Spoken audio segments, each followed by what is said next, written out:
Comfortable. ठीक है, ये आपका पॉइंट पे हमने आपको नॉर्मल रिवर्स बताया था, ठीक है, कैसे पहचानते हैं, और फेसिंग ट्रेलिंग कैसे बताया था आज क्लास में, ठीक है। आपके ये देखिए पॉइंट आपके जो होते हैं, इंटरलॉक्ड यार्ड होता है और नॉन इंटरलॉक्ड यार्ड होता है। इंटरलॉक्ड यार्ड क्या है, जहाँ कांटा सिग्नल से जुड़ा हुआ हो जी। मतलब सिग्नल तभी आएगा जब कांटा आपका सेट एंड लॉक हो, है ना जी। उसके बाद सिग्नल आए, तो ये इंटरलॉकिंग कहलाती है। तो वो इंटरलॉक्ड यार्ड होते हैं। नॉन इंटरलॉक्ड यार्ड में ऐसा नहीं है कि आपका सिग्नल तभी आए जब कांटा सेट हो, ऐसा नहीं होता। मतलब सिग्नल के द्वारा इसकी सुरक्षा नहीं है कांटे की। कांटे सेट कर दिया उसके बाद ही लेकिन सिग्नल किया, लेकिन ऐसा नहीं है कि इसका इंडिकेशन उसमें प्रूफ हो। क्लियर हो गई बात जी। तो इंटरलॉक, ये नॉन इंटरलॉक यार्ड है आपका, एंड पॉइंट है नॉन इंटरलॉक, ठीक जी।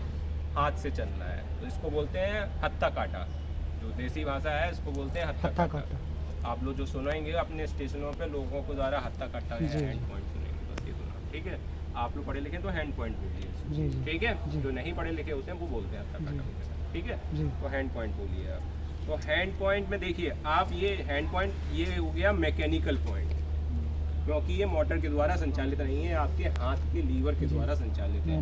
हाथ के द्वारा संचालित है, हैंड पॉइंट हो गया। लीवर के केबल से द्वारा होता संचालित, तो वो भी मैकेनिकल ही इंटरलॉक, मैकेनिकल ही पॉइंट है। जितनी भी चीज़ें आपकी मैनुअली चलाई जा रही हैं वो सब आपके मैकेनिकल पॉइंट, यांत्रिक यार्ड में आएंगी, ठीक है। तो ये मैकेनिकल पॉइंट कहलाएगा, ठीक। अब आपका हैंड पॉइंट चल रहा, अब ये देखिए इसमें चीज़, तो आपका कांटा सेट और लॉक होना बहुत जरूरी है। फेसिंग पॉइंट मैंने आपको बताया, पहली चीज नॉर्मल रिवर्स तो समझ में आ गई आपको। इधर से जब गाड़ी आ रही है तो फेसिंग होगा ना, किसी को कोई डाउट है इसमें? नहीं सर। उधर से आ रही होगी तो ट्रेलिंग हो जाएगी। क्लियर हो गई ये बात? फेसिंग में कांटा जब होता है तो कहा जाता है कि कांटा सेट और लॉक होना बहुत जरूरी है। कहा जाता है क्यों? सेट है, जैसे सेट हो गया, अब इसके बाद गाड़ी इधर से आ रही है, अगर हम इसको लॉक ना करें तो क्या दिक्कत होगी बताओ? सर ये घिस भी सकती है, पॉइंट इधर उधर हो सकता है, गाड़ी घिस सकती है, कांटा सर घसक भी सकती है। अरे हम कह रहे हैं यहाँ से नहीं चल रहा, लीवर से चल रहा, तब लॉक नहीं लगाओगे क्या? क्यों लगाना पड़ेगा ये बताओ हमको। सर गाड़ी में क्योंकि सर जी जैसे ये बहके ना इधर साइड, पॉइंट सर घिसक सकती है ना, पॉइंट घिसक नहीं नहीं पकड़िए ऐसे करके बताते हैं। फ्री ये मूव कर सकती है, स्टार्ट है। तो गाड़ी बड़ा लंबा वीडियो नहीं है, इधर से आती है ट्रेलिंग से, तब ट्रेलिंग में सर कम संभावना रहती है। व्हील्स का जो टायर है ना वो ज्यादा दाब करके चलता है। यहाँ पर देखिए दाब बना है, आपने बात सही। और इधर से देखिए गाड़ी आएगी रीजन आप क्या है फंसने का डर हाँ रहता है। ठीक, बताते हैं, रुकिए। जब फेसिंग में गाड़ी जाती है आपकी, जैसे इधर अभी पॉइंट बना हुआ है आपका, फेसिंग में गाड़ी जब जाती है तो जब रेल का चक्का आता है, इस पे पहिया आता है, तो जो रेल के पहिए की डिजाइन इस तरह से सेट की गई है, तो जब फेसिंग में इसका हमेशा इसको अपोजिट तरफ, उल्टी तरफ ढकेलता है अंदर की ओर, ठीक है। अगर आप इसको सेट करके छोड़ दिए और लॉक नहीं किए तो क्या होगा, ये पॉइंट नॉर्मल में बना है वो रिवर्स में बना के गाड़ी जानी कहीं और थी, चली और कहीं जाएगी। आई बात समझ में? गाड़ी के पहिए की डिजाइन इस तरह की सेट की जाती है फेसिंग में। जब फेसिंग में जब आ रहा है गाड़ी तो क्या होता है, जब आपका पॉइंट सेट है अकेला, लॉक नहीं करोगे तो क्या होगा, हमेशा रेल का पहिया इस पे अपोजिट तरफ जोर मारता है, धक्का मारता है इसको, स्विच रेल को। इसीलिए इसकी पोजीशन बिगड़े ना रेल के पहिए की वजह से, तो इसको हम लॉक कर देते हैं। तो फेसिंग में हमेशा सेट एंड लॉक होना मस्ट आवश्यक है। क्लियर हो गई बात? यही बात ट्रेलिंग में क्या होती है, जब ट्रेलिंग में गाड़ी इधर से आती है तो पहिए की डिजाइन जिस तरफ पहिया, ये स्विच रेल आपकी सटी हुई है, आपको बताया ना, इसको स्विच रेल बोलते हैं जो मूव करती है। ये स्विच रेल हो गई, और जो स्थिर है उसको स्टॉक रेल। तो इस स्विच रेल को ट्रेलिंग में रेल का पहिया उसी तरफ ढकेलता है जिस तरफ चिपका हुआ होता है। क्लियर? तो ट्रेलिंग में अगर आपका सिर्फ सेट है तब भी कोई दिक्कत नहीं, जिधर से मूवमेंट सेट होगा उधर ही होगा, कभी इधर नहीं ढकेलेगा।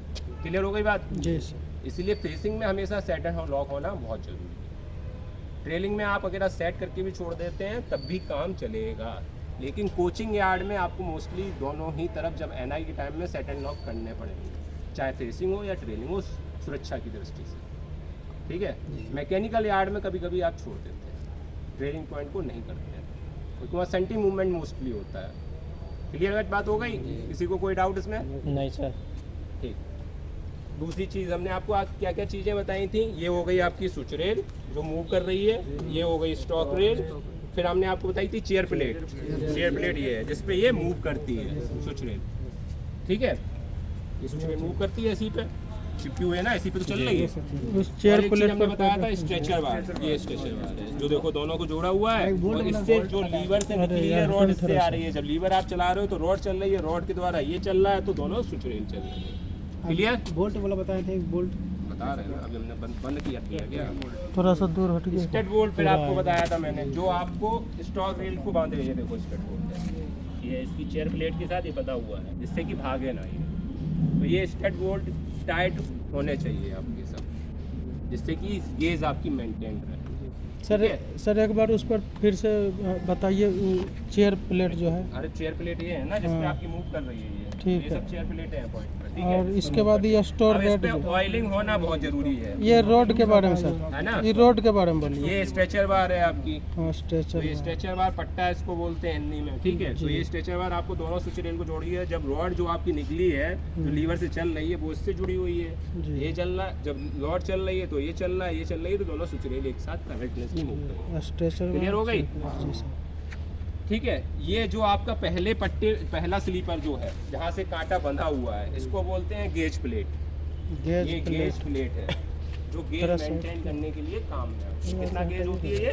1676 mm, ठीक है। यहाँ से लेके यहाँ तक नापी जाती है, ठीक। ये एक ही में लगा रहता है गेट पर। हाँ, गेज थोड़ा प्लेट सा आगे ही जो पीछे हट पहला जाइए स्लीपर ना, होता सर है के जहाँ अथी से कांटा गेज शुरू हो प्लेट रहा है, बॉक्स सिनेमा तो ले ये रहा है। आपका गेज प्लेट वहाँ बांधते हैं गेज मेंटेन करने के लिए इंजीनियरिंग डिपार्टमेंट के लोग, ठीक है। तो ये गेज प्लेट हो गई। ये आपकी चेयर प्लेट बता दी। हमने आपको बताया था पॉइंट सूखा कैसे पता चलता है। जैसे अब ये देखो इस पे अभी धीरे धीरे ग्रीसिंग कम हो रही है, तो ये देखो हल्का हल्का होने लगा अभी। जब बिल्कुल सूख जाएगा तो क्या होगा, रेड होना शुरू हो जाएंगे। अभी आपको आगे दिखाएंगे, ठीक है। तो रेड भी हो जाएंगे। तो शुरू के जहाँ से स्लीपर से पॉइंट बंधा हो स्टार्ट होता है, तो कम से कम 8 स्लीपर तक आपकी ऑयलिंग अच्छी होनी चाहिए। स्टेट बोर्ड आपके सब टाइट होने चाहिए, ठीक है।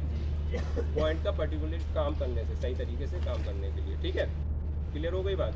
अब आपको इसको मैकेनिकल यार्ड में इलेक्ट्रिकल पॉइंट होता तो अंदर से लॉक हो जाता। मैकेनिकल यार्ड में आपको पॉइंट को लॉक करने की व्यवस्थाएं अलग अलग होती हैं। 3 व्यवस्थाएं हैं, ठीक है।